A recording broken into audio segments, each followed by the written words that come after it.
Hello. Let's see if I can show you my shirt. It's coming. It's always coming. Don't worry about it. If they didn't get to you yet, it's on its way. So, you know, I think my last video, I'm trying to say crap.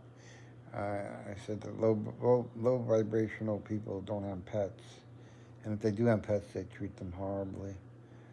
And just for a keynote there, Trump does not have pets, and never had a pet that I know of, and never had a, he's the only president ever did not have a dog, and you know, and not to pick on Trump because Biden had a dog, but Biden's dog was horrible.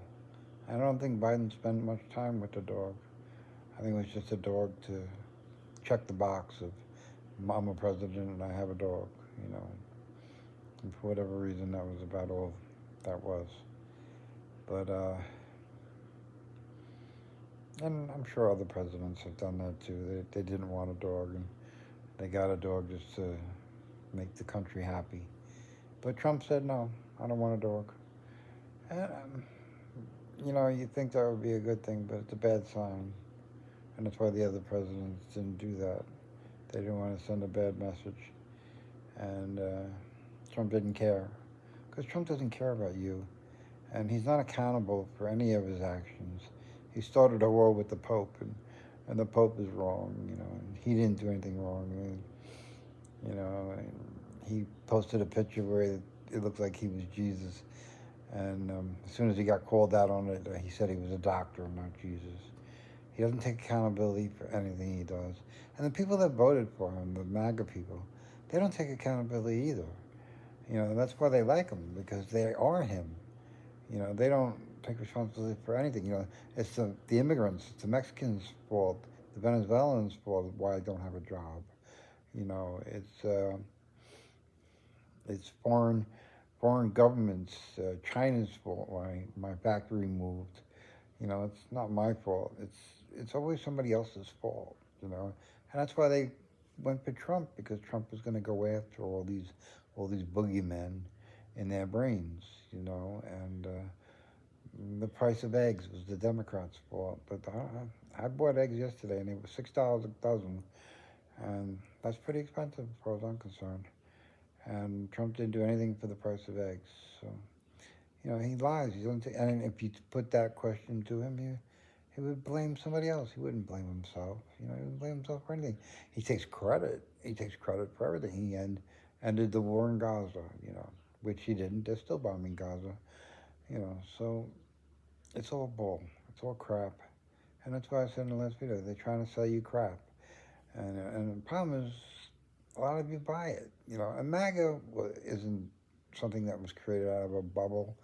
There was the Tea Party before that, and the Tea Party wanted to end the U.S. government, wanted to kill all the government programs, and it was funny. They were all against Medicaid, Medicare, and all that.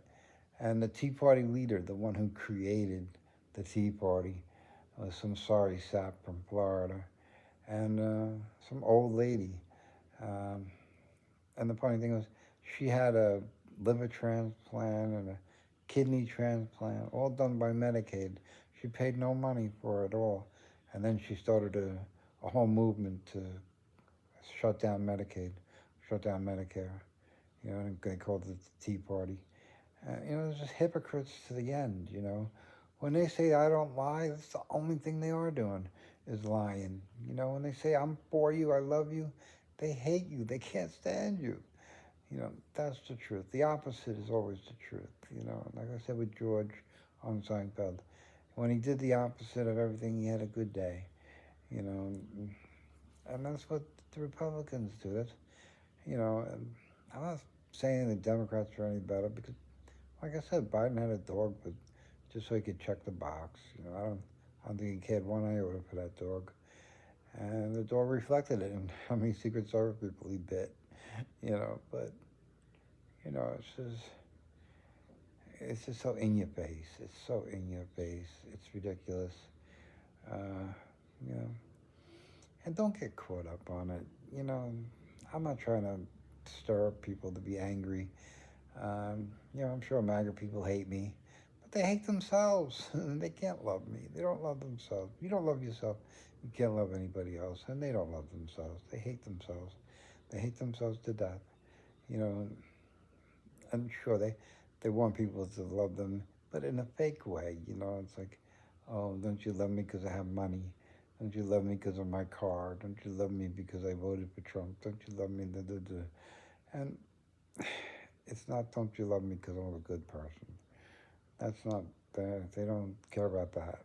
They just want to know the size of my wallet is the size of my heart. And it's ridiculous. And they don't donate to charity. They kill charities. They rob from charities. They set up charities so they can rob them.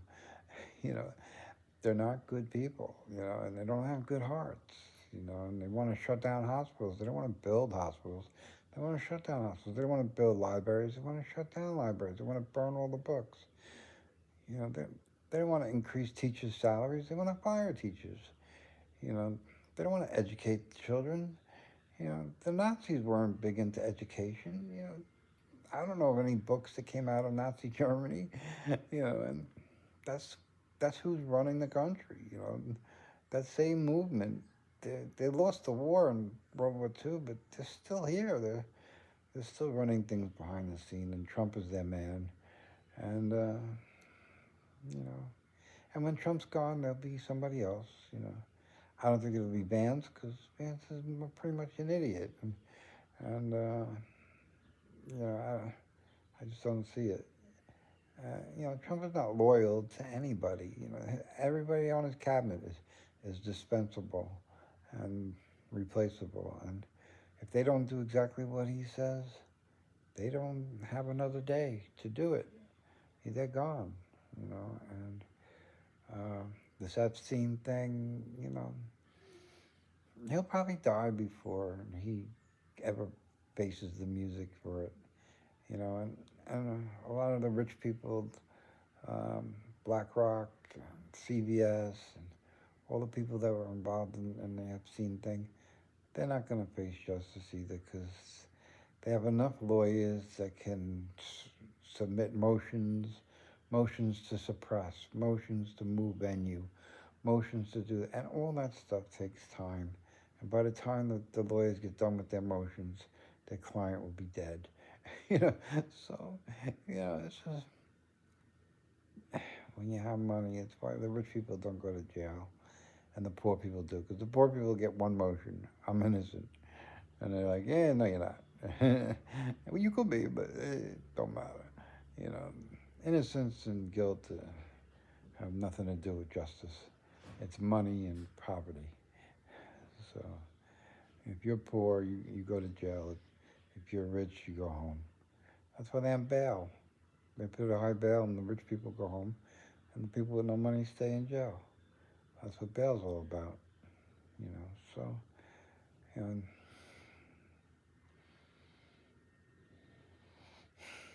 if you're waiting for life to be fair, you're going to be waiting a long time.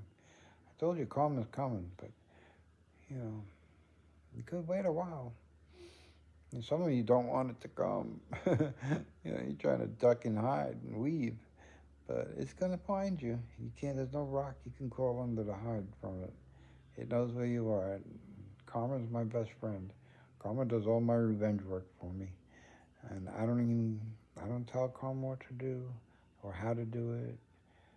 Karma takes care of it all on her own. And she gets you in ways that I can't imagine. My father, wasn't in my life most of my life. And I didn't really know him. I found out he was dead through a Google search. His name's the same as mine. I was searching my name on Google,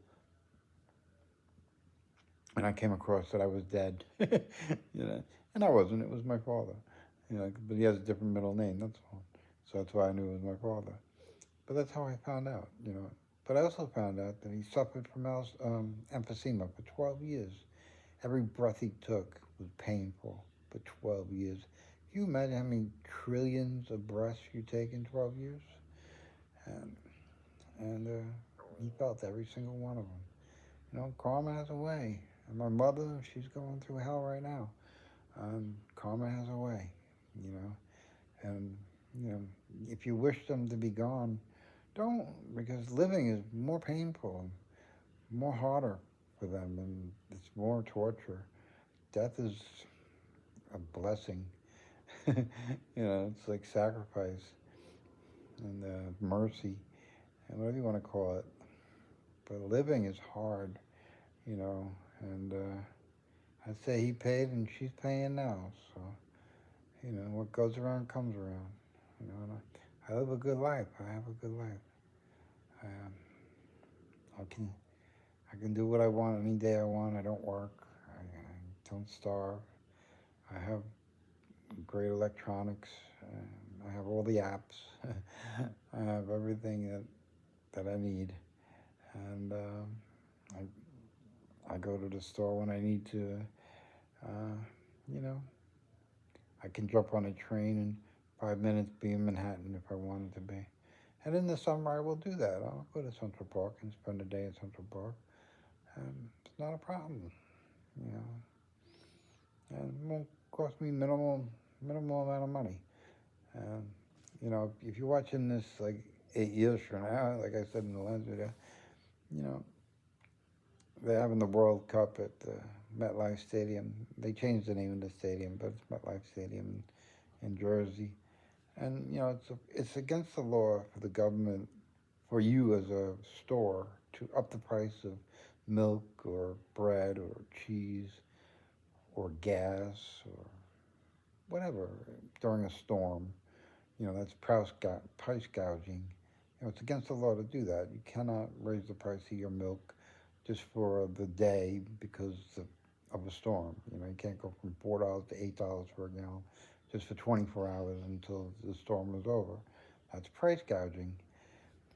But for the World Cup, they're charging $150 for a round trip ticket from Penn Station to MetLife Stadium. And it's 10 times the normal price. And it's price gouging, but it's done by the government, so it's legal. You know, the government says, oh, we don't care. We make up the rules. We don't follow the rules. You know, so that's what they're doing. And I just wanted to point that out because I thought it was very hypocritical. You know, they'll go after the guy that charges $8 for a gallon of milk, but the guy that charges $150 for something that costs 10 or 15, you know, is okay with me. You know, and it's ridiculous. And it's going to be a shit show.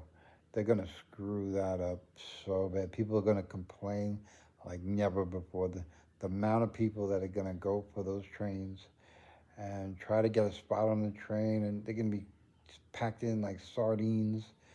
You know, there's 8 games at MetLife. There are other games in other stadiums in New York and Jersey area, but the heaviest, the biggest is MetLife, and you know, and there's going to be 8 games, so it's not going to stop, and it's going to be a real shit show, and there's nothing they can do about it.